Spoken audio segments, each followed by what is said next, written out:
Le MRC ne va pas à la conquête du pouvoir au Cameroun pour gouverner seul. Mes camarades le savent. C'est une grande nouvelle. C'est clair, ça n'a jamais fait l'ombre d'un seul doute, M. Assako, dans mon esprit. Et je l'ai toujours dit à mes camarades au directoire. Croyez-moi, si chacun se voit déjà ministre, tout ça, il se trompe. Le Cameroun est plus large et plus vaste que le directoire du MRC. Donc nous allons à la conquête du pouvoir pour offrir à tous les talents camerounais la possibilité de se mettre au service du redressement national, de la renaissance du Cameroun. Le Cameroun souffre du fait que c'est un pays dont la gouvernance est profondément désaxée. C'est une gouvernance profondément, il faut ajouter profondément, désaxée. C'est un pays qui n'a pas une direction politique et institutionnelle sérieuse. Pour ces raisons, ce pays ne peut que s'enfoncer dans ce que j'ai l'habitude d'appeler le chaos lent, qui est précisément l'effet de la désaffection de son appareil de gouvernement. Pour qu'un pays avance, il lui faut des institutions, et des institutions qui sont modelées pour épouser les contours de sa dynamique sociétale dans toute sa complexité, avec ses sphères politiques, économiques et socio-culturelles. Pour qu'un pays avance, au-delà de ce qu'on appelle un partnership, c'est-à-dire un modèle d'organisation, il lui faut des structures appropriées de leadership. Ces structures sont d'abord des structures institutionnelles, les institutions étant les règles collectives à partir desquelles on organise la vie sociale, et ces institutions ne peuvent fonctionner de manière sérieuse que s'il y a un projet de civilisation. Or, le Cameroun n'a pas de projet de civilisation. Le Cameroun n'ayant pas de projet de civilisation ne peut être qu'une terre de la décivilisation. Et la décivilisation, elle s'y manifeste de différentes manières. Mystocratie, c'est-à-dire gouvernement sauvage du mystère.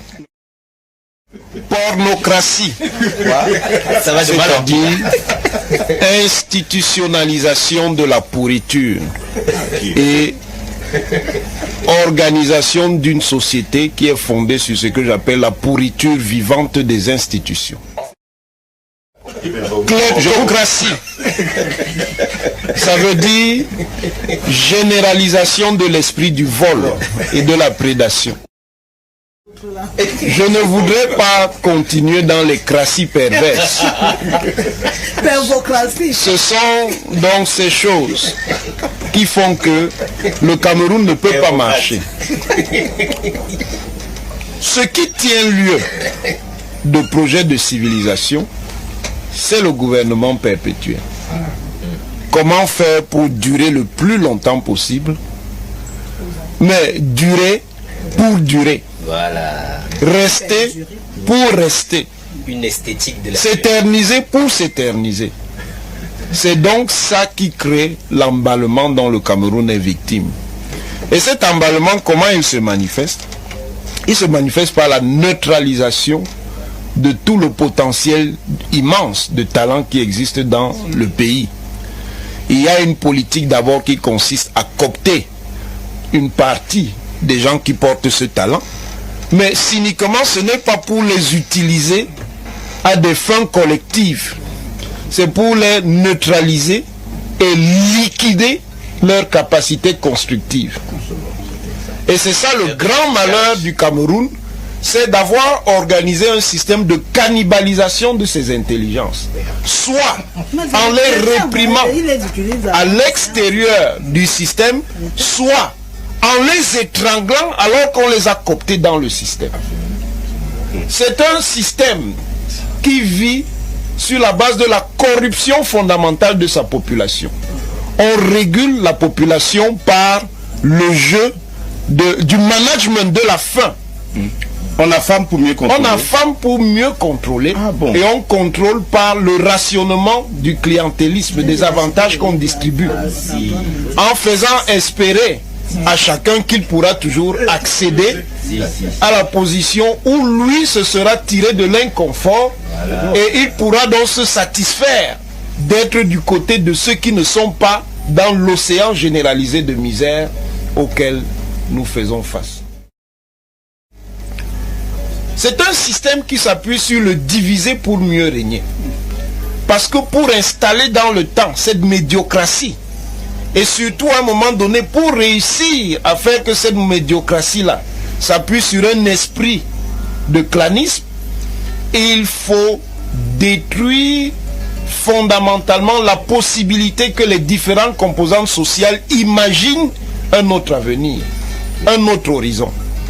Alors, on se sert de la conscience identitaire pour opposer les uns aux autres, de telle manière à ce que n'émerge pas un front social, national et républicain qui pourrait un jour trouver la solution en ce qui concerne la réorientation du pays.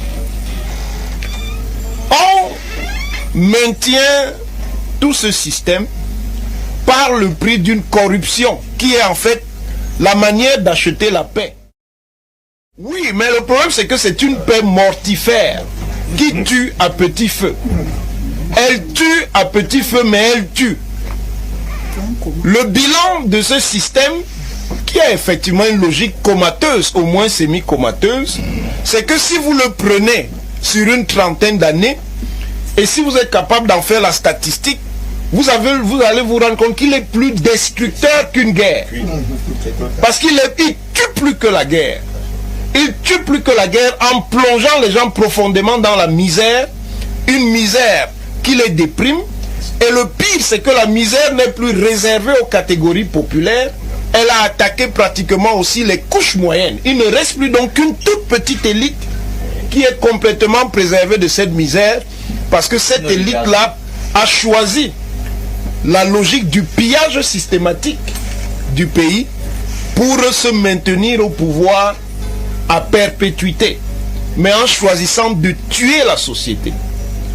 À partir de ce moment, et ça je vous l'ai déjà dit, le Cameroun est déjà profondément en crise. Et il n'y a plus d'issue non critique.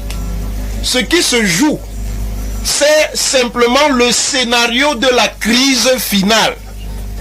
Est-ce que ce scénario-là va permettre à la société camerounaise, après l'explosion critique, de survivre ou alors de mourir une fois pour toutes? Et c'est là où les Camerounais peuvent encore intervenir, entre avoir une crise où le Cameroun va survivre et avoir une crise